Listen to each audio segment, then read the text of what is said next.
Hello, I'm Ben of Board Game Schoolhouse, and this is how to play Star Wars Legion Lite. I'm super pumped that you get to play this game. Here's what we need to know. Two opposing factions in Star Wars are about to meet in an epic battle. Each player will take control of an army and do their best to crush the enemy. After 6 rounds, or when someone has lost all of their units, the game is over. In order to play this game, you're going to need at least one copy of the Star Wars Legion core set. In addition to that, anything else that you have from Star Wars Legion can be used. An army in Star Wars Legion is made up of units, and every unit in Star Wars Legion Lite costs either 1 or 2 points. The more points an army has, the more powerful it is. On the table in front of me, I've set up a Rebel army that's worth 5 points and an Imperial army that is worth 4 points. Once you've picked your army, it's time to set up the play area. The play area should be about 3 feet by 3 feet. I have a fancy mat down, but you can use whatever you want. Throw some terrain down on the table and make sure you talk with the person you're playing with about what the terrain does. Does it grant heavy cover, like the barricades, or light cover, like most area terrain? After you've placed the terrain and defined how it's going to work for the different units that are being played, it's time to put the units down on the battlefield. Each player deploys their army within range 1 of opposite sides of the play area. You can take turns deploying units or just deploy them at the same time, it doesn't matter.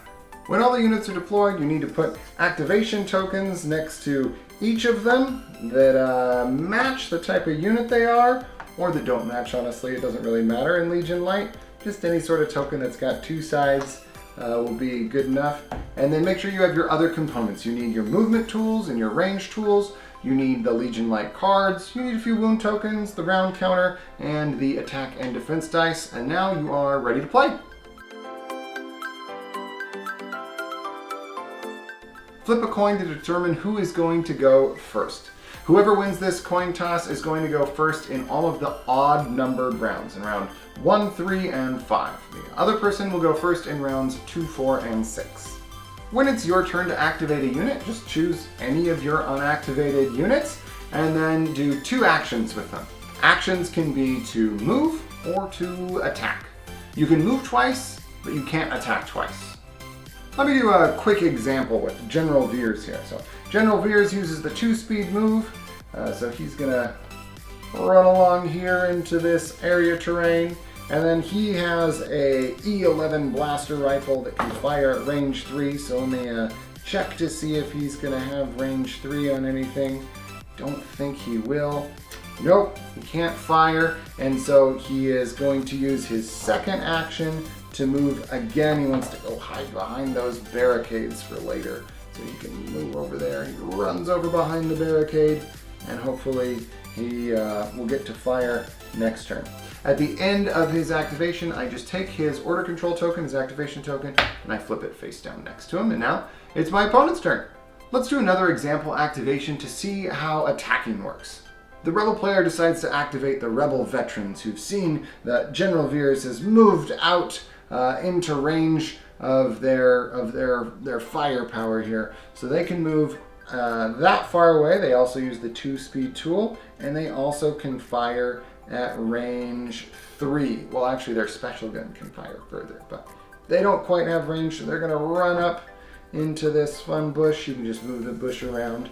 It's just decoration, and they're hiding in this area terrain here so that they're gonna have light cover, and now they've got range to General Veers, so they're going to fire.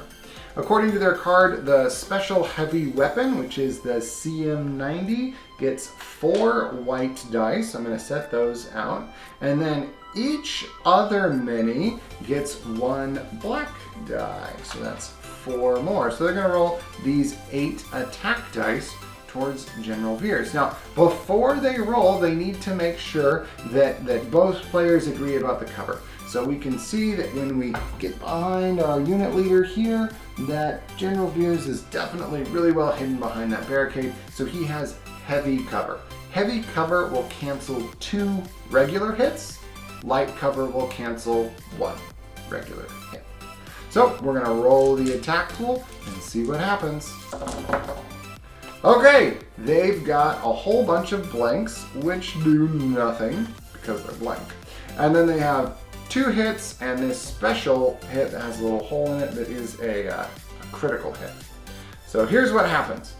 The 2 hits get stopped by the barricade. They get canceled, they go away, and turn them to blanks. And any remaining hits after that would go past the barricade. But also, crits just ignore all cover anyway. So even if they would have rolled just 1 crit, it would have been the same thing. 1 hit going towards General Veers. I also want to note that while I didn't roll any of the surge sides of the dice, that on the veterans, the surge would convert to a hit had I rolled it. Just that's what that symbol means as well. All right, so General Veers has 1 hit going past his cover, and he rolls a red defense die for every hit that gets past cover. So he's got to roll 1 red defense die. So let's see if he can block the wound. He doesn't, and so he takes 1 wound, which we just put right next to him. He's got 4 health remaining before he's defeated. Note that the defense dice also have a special surge face to them, and that General Veers does not convert the surge of defense to a block. So had he rolled a surge, it would have just switched to a blank as well. Now the Rebel veterans are done, and they turn that over and clear the dice from the table, and it's back to the Galactic Empire to decide what to do next. Play continues like this until both sides have activated all of their units. And then you advance the round counter to the next round. Flip all of the unit tokens face up to show that they haven't activated again. And now, because the Rebel player didn't get to go first in the first round, they get to go first this round. So now the Rebel player chooses a unit, and you just repeat until either 6 rounds have gone by, or one player has lost all of their units, which is called a tabling, by the way. The game is over when someone has no more remaining units, or at the end of the 6th round. If the game goes 6 rounds, then the winner is whoever eliminated the most points in units from their opponent's army. So if we imagine that the Empire successfully defeated these Tauntauns in the 6 rounds, and the only thing defeated by the Empire was General Veers, then the Empire would be the winner of this game because they destroyed 2 points, and the Rebels only destroyed 1 point. It's important to note that Star Wars Legion Lite is not the full version of Star Wars Legion. If you'd like to use it as a bridge to get toward the full version of the game, you just need to slowly add in the missing rules. Whether you win or you lose, I hope you have a fantastic time playing together. If you'd like to watch a sample game played, there's a link for that in the description. I'm Ben of Board Game Schoolhouse, and this has been How to Play Star Wars Legion Lite.